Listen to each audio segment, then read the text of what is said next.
Hello students, आज हम कर रहे हैं 1.3 का क्वेश्चन नंबर 6। क्वेश्चन नंबर 6 में उन्होंने कहा है look at several examples of rational number in the form p by q bracket में q does not equal to 0 where p and q are integers with no common factor other than 1 and having terminating decimal representation expression. Can you guess what property q must satisfy.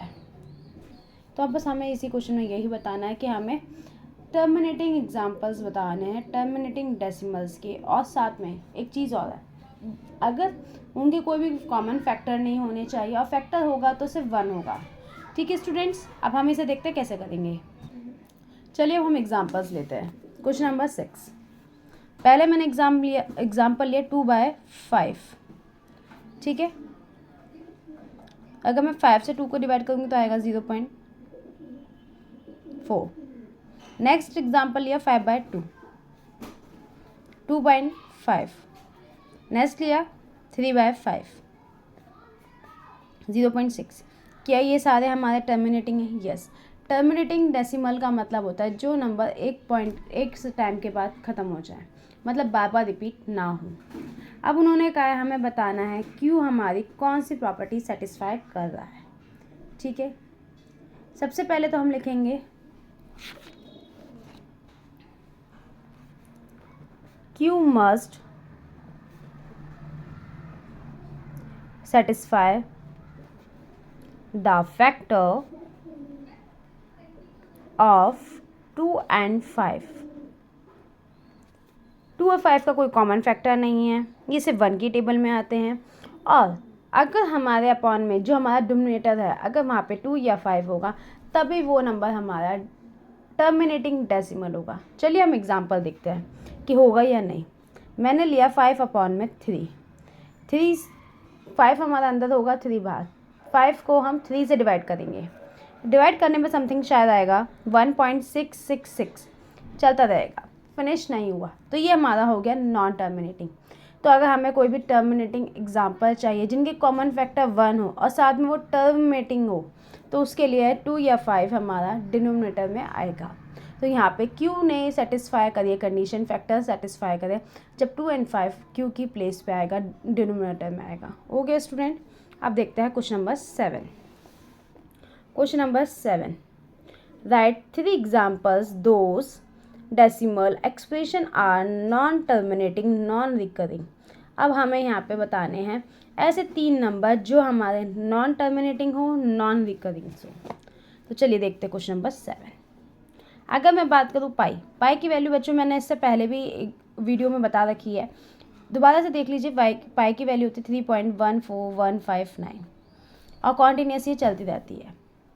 √2, √3, ये number वो number होते हैं जब कभी भी stop नहीं होते, ये कॉन्टीन्यूस बढ़ते रहते हैं आगे। अब जैसे कि हम √2 की देख लें, 1.414 ऐसे करके ये चलती रहेगी, 1.7 कॉन्टीन्यूस चलती रहेगी। तो ये 3 नंबर वो नंबर है जो हमारा टर्मिनेटिंग भी है, नॉन टर्मिनेटिंग है और नॉन रिकरिंग है। ठीक है, जैसे कि एग्जांपल आप मान सकते हो इस टाइप के नंबर, जैसे 0.10100, जैसे ये नंबर ये कभी ख़त्म ही नहीं होगा, ये कॉन्टीन्यूस आपका आगे बढ़ता जाएगा। 0.4040004000, तो ये नंबर वो है जो हमारे हमेशा कॉन्टीन्यूस आगे बढ़ते रहेंगे, कहीं भी स्टॉप नहीं होंगे। तो ये हमारे non terminating non recurring number होते हैं। Okay students, question number 6 and 7 में कोई भी डाउट है आप लोगों को? चलिए अब देखते हैं हम क्वेश्चन नंबर 8। क्वेश्चन नंबर 8 है बच्चों हमारा, find 3 different irrational number between the rational number 5/7 and 9/11। तो देखते हैं ये कैसे होगा। पहला है हमारा 5/7। पहले हम 5 अंदर रहेगा और 7 बाहर। अब हम डिवाइड करते हैं और देखते हैं क्या आएगा। ठीक है, तो आप लोग क्या मुझे बता सकते हैं क्या आएगा? चलिए मैं करके दिखाती हूँ। पहले पॉइंट लगाएंगे, 0 लेंगे, 7 7 ज़ा 49। आप लोग भी मेरे साथ डिवाइड कर सकते हैं और जल्दी से मुझे बता सकते हैं कि आप लोगों का डिवाइड में क्या आया।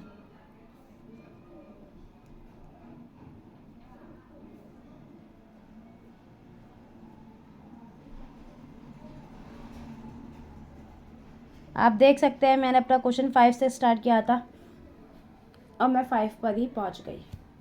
तो हमारा यहाँ पे आया इसे डिवाइड करने पे 0.714285 और इसी का बाद क्योंकि हम वापस 5 से डिवाइड करेंगे तो यही नंबर रिपीट होंगे।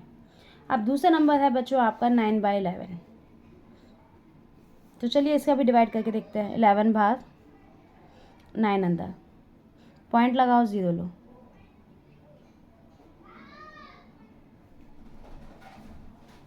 इसमें भी आप देख सकते हैं हम वापस हो गए अपने ही नंबर पर। तो हम यहाँ पे लिखेंगे 0.81 का बार। क्लियर। अब हमें बताने थे क्वेश्चन में, आप देख सकते हैं 3 डिफरेंट इरेशनल नंबर। तो इरेशनल नंबर का मतलब होता है इन दोनों के बीच में आने वाले नंबर। इरेशनल नंबर हमेशा पॉइंट में होते हैं। अब इनके बीच में आने वाले आप कोई से भी नंबर लिख सकते हैं। 1.72, 1.73, 1.74, जो भी आपकी मर्जी। Clear class, clear students. कैसे होगा? क्वेश्चन नंबर 8 यहाँ पे डन होता है। अब देखते हैं question number 9। Question number 9, classify the following number as rational और इरेशनल। हमें यहाँ पे क्लासीफाई करने की नंबर हमारे रैशनल है या इरेशनल है। फर्स्ट पार्ट हमारा है √23। 23 किसी की भी टेबल में नहीं आता, इसका मतलब वो हमारा कौन सा होगा? इरेशनल। कौन सा होगा वो हमारा? इरेशनल, क्योंकि 23 किसी का भी रूट नहीं होता और अगर हम इसे सॉल्व करेंगे तो हमारा नॉन टर्मिनेटिंग आएगा ये। सेकंड है हमारा अंडर रूट में 225। 225 को हम ब्रेक कर सकते हैं, लिख सकते हैं 15 मल्टीप्लाई में 15, तो हमारा आ गया 15 का स्क्वायर। स्क्वायर से रूट कैंसिल, तो हमारा आंसर आया 15। इसका मतलब ये हमारा रैशनल है। नेक्स्ट है हमारा 0.3796। ऑब्वियसली ये टर्मिनेटिंग डेसिमल है। टर्मिनेटिंग डेसिमल हमेशा रैशनल नंबर्स होते हैं, ये बात आप याद रखिएगा। नॉन टर्मिनेटिंग इरेशनल और टर्मिनेटिंग रैशनल। नेक्स्ट है आपका जिसे हम लिख सकते हैं।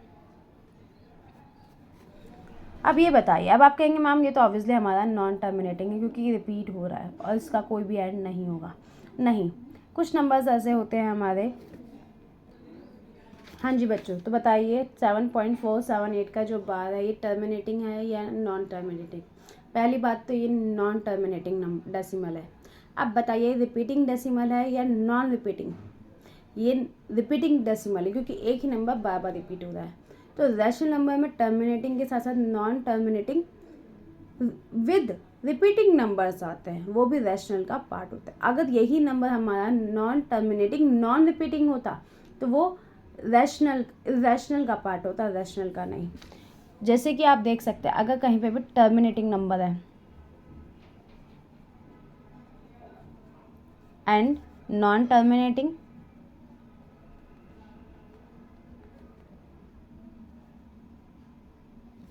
With repeating,